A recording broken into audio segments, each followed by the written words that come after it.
प्यारे बच्चों नमस्कार। कैसे हैं आप? मैं उम्मीद करती हूँ मेरे बच्चे कुशल मंगल होंगे।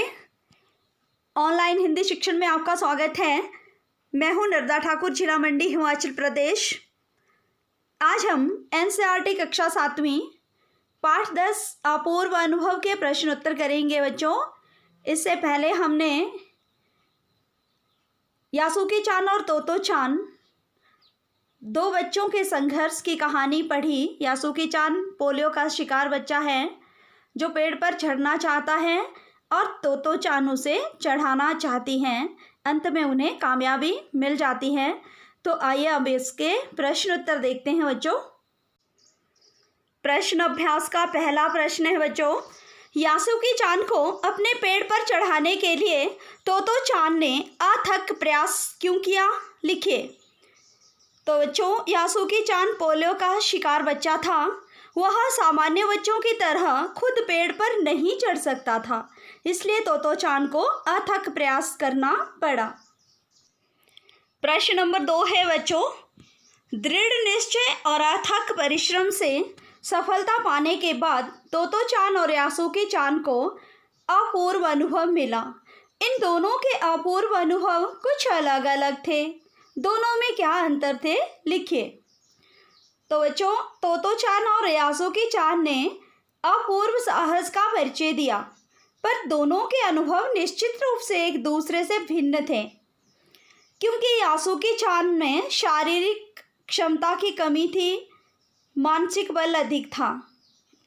वहीं दूसरी ओर तोतो चान की प्रेरणा भरी कोशिश से अपनी शारीरिक अक्षमता को उसने हरा दिया। तोतो चान साहसी थी, उसके परिश्रम में प्रेरणा देने का भाव छुपा था। तोतो चान चाहती थी कि यासुकी चान वह काम करके दिखाए जो वह करना चाहता था। यही अंतर था इनके अपूर्व अनुभव में। ठीक है बच्चों। प्रश्न नंबर 3 है बच्चों, पाठ में खोजकर देखिए कब सूरज का ताप यासुकी चान और तोतो चान पर पड़ रहा था। वह दोनों पसीने से तरबतर हो रहे थे और कब बादल का एक टुकड़ा उन्हें छाया देकर कड़कड़ाती धूप से बचाने लगा था। आपके अनुसार इस प्रकार परिस्थिति के बदलने का कारण क्या हो सकता है? तो प्यारे बच्चों, परिश्रम करने वालों की सहायता तो ईश्वर भी करते हैं। जब वह दोनों मेहनत कर रहे थे तो वह काफ़ी पसीना बहा रहे थे। बहुत तेज धूप थी, लेकिन थोड़ी ही देर में क्या हुआ, एक बादल का टुकड़ा उनके ऊपर आ गया, जिससे धूप रोककर छाया दे दी उसने उनको। किसने? बादल के टुकड़े ने। ठीक है।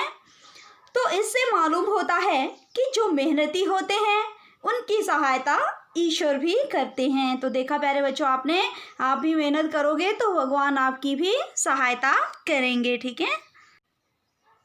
प्रश्न नंबर 4 है बच्चों, यासुकी चान के लिए पेड़ पर चढ़ने का यह अंतिम मौका था। इस अधूरे वाक्य को पूरा कीजिए और लिखकर बताइए कि लेखिका ने ऐसा क्यों लिखा होगा। तो प्यारे बच्चों, यासुकी चान पोलियो का शिकार बच्चा था। आपने कहानी के माध्यम से जाना। उसके लिए पेड़ पर चढ़ना बहुत मुश्किल काम था। लेखिका ने इसलिए कहा कि उसके लिए यह अंतिम मौका था, क्योंकि वह दूसरी बार न चढ़ेगा, न चढ़ने की क्या करेगा, कोशिश करेगा। ठीक है। क्यों चढ़ेगा वो? क्योंकि जोखिम मोल नहीं ले सकता, वो गिर भी सकता है, क्योंकि वो पोलियो का शिकार बच्चा है। ठीक है। अब पाठ से आगे वाले प्रश्न देख लेते हैं बच्चों। इसका प्रश्न नंबर 1 है, तोतो चान ने अपनी योजना को बड़ों से इसलिए छिपा लिया कि इसमें जोखिम था। यासुकी चान के गिर जाने की संभावना थी, फिर भी उसके मन में यासुकी चान को पेड़ पर चढ़ाने की दृढ़ इच्छा थी। ऐसी दृढ़ इच्छाएं बुद्धि और कठोर परिश्रम से अवश्य ही पूरी हो जाती हैं। आप किस तरह की सफलता के लिए तीव्र इच्छा और बुद्धि का उपयोग करके कठोर परिश्रम करना चाहते हैं? तो प्यारे बच्चों, हम ऐसे समय में कार्य को करने की कोशिश करेंगे। जीवन में कई बार जोखिम उठाना ही पड़ता है। केवल सावधानी पूर्वक जीवन जीने से व्यक्ति जीवन में आगे नहीं बढ़ सकता। यदि किसी कार्य को करने की तीव्र इच्छा हो और खुद पर कार्य को करने का विश्वास हो तो कर लेना ही बेहतर होता है। किसी कार्य को करने की तीव्र इच्छा और विश्वास हो तो उस कार्य में सफलता मिलने की संभावना भी अधिक होती है। केवल सावधानी बरतते हुए हम अपने लक्ष्य तक कभी नहीं पहुंच पाते हैं। इसी कारण हम कार्य को करने का ही रास्ता पसंद करेंगे और सावधानी के रास्ते को छोड़ देंगे। तो प्यारे बच्चों, कभी कभी ऐसा भी करना पड़ता है। अब पाठ से आगे वाला दूसरा प्रश्न। हम अक्सर बहादुरी के बड़े बड़े कारनामों के बारे में सुनते रहते हैं, लेकिन अपूर्व अनुभव कहानी एक मामूली बहादुरी और जोखिम की ओर हमारा ध्यान खींचती है। यदि आपको अपने आसपास के संसार में कोई रोमांचकारी अनुभव प्राप्त करना हो तो कैसे प्राप्त करेंगे? तो प्यारे बच्चों, हम अपने आसपास के संसार में साहसपूर्वक ऐसे जोखिम को उठाना चाहेंगे, है ना। मन में छिपी हिम्मत और विपत्ति के समय विवेक का प्रयोग करेंगे। ऐसे कार्य कर सकने में सबसे बड़ा बल है विपरीत परिस्थिति में भी कभी साहस नहीं खोना चाहिए, हिम्मत नहीं हारनी चाहिए, ठीक है। यही सफलता का मूल रहस्य है। ऐसे अनुभव अचानक ही प्राप्त हो जाते हैं। बच्चों, एक बार एक रोमांचक अनुभव मेरे साथ भी हुआ। सितंबर 2019 की बात है। मैं विद्यालय जा रही थी। मेरे साथ विद्यालय के 3-4 छोटे बच्चे भी थे। रास्ते में एक कुत्ता भौंकता हुआ हमारी तरफ बढ़ा, जो बहुत ही खतरनाक था। मैंने बच्चों को अपने पीछे खड़ा कर दिया और कहा कि आपने डरना और भागना नहीं, क्योंकि बच्चों मैंने सुन रखा था कि अगर कुत्ते से डर जाए और भागने लगे तो वह ज़रूर काटता है। समझ में आई बात? अगर आपको भी कभी कुत्ता मिल जाए तो उसके साथ प्यार से बात करनी है, भागना नहीं है। उस वक्त मुझे खुद से ज़्यादा बच्चों की चिंता हो रही थी। हालांकि अंदर से मैं भी बहुत डर गई थी। पहले तो मैं उसको प्यार से बैठ जा कहती रही, लेकिन वो नहीं माना। वो बहुत गंदा कुत्ता था, काटने वाला। वो बिल्कुल नहीं मान रहा था। उसने ज्यों ही काटने के लिए मुंह खोला, मैंने अपना बैग आगे कर दिया और उसने मेरे बैग में दांत गढ़ा लिए। मैंने बैग खींचकर उसके सिर पर दे मारा, पर वो फिर भी नहीं माना। बच्चों, इतना गंदा कुत्ता था वो, फिर भी काटने को दौड़ा। उतने में पीछे से हमारे गांव के धनीराम जी आ गए, जो अपनी पोती को लेकर विद्यालय आ रहे थे। उन्होंने भी उस कुत्ते को भगाने में मेरी मदद की और उसके पश्चात वो डर गया, ठीक है। इस प्रकार कुत्ता भाग गया और हम सुरक्षित विद्यालय पहुंच गए। अगर हम उससे डर गए होते, उसके साथ मुकाबला नहीं किया होता, तो उसने उन बच्चों को भी काटना था और मुझे भी काटना था, ठीक है बच्चों। तो ऐसे समय में हिम्मत नहीं हारनी है और अपने बचने का कुछ ना कुछ उपाय आपने ढूंढना है।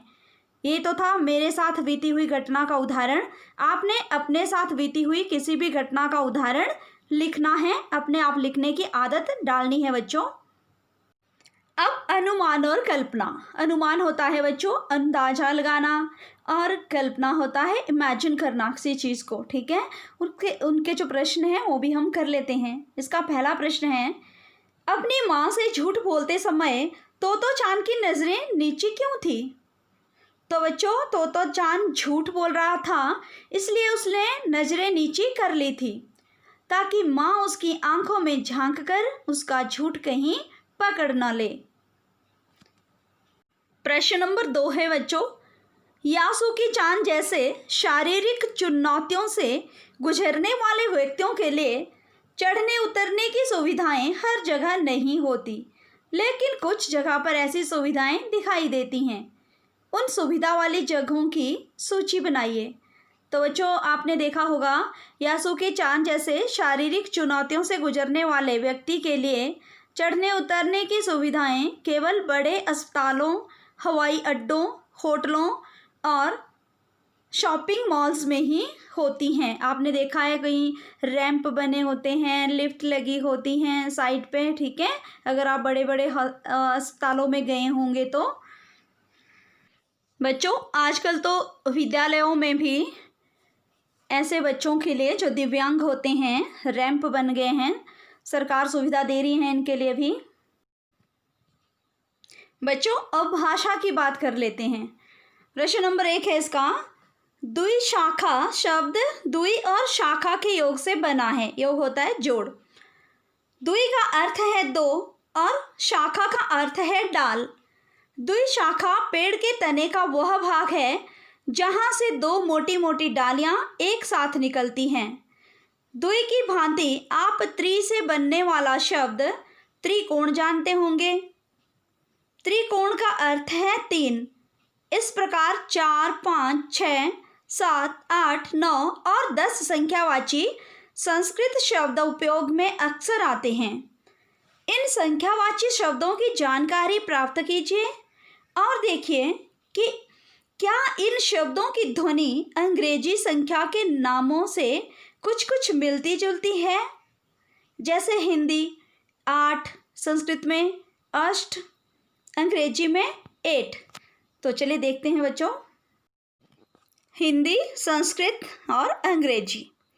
हिंदी में 1, संस्कृत में एकम और अंग्रेजी में क्या कहते हैं 1।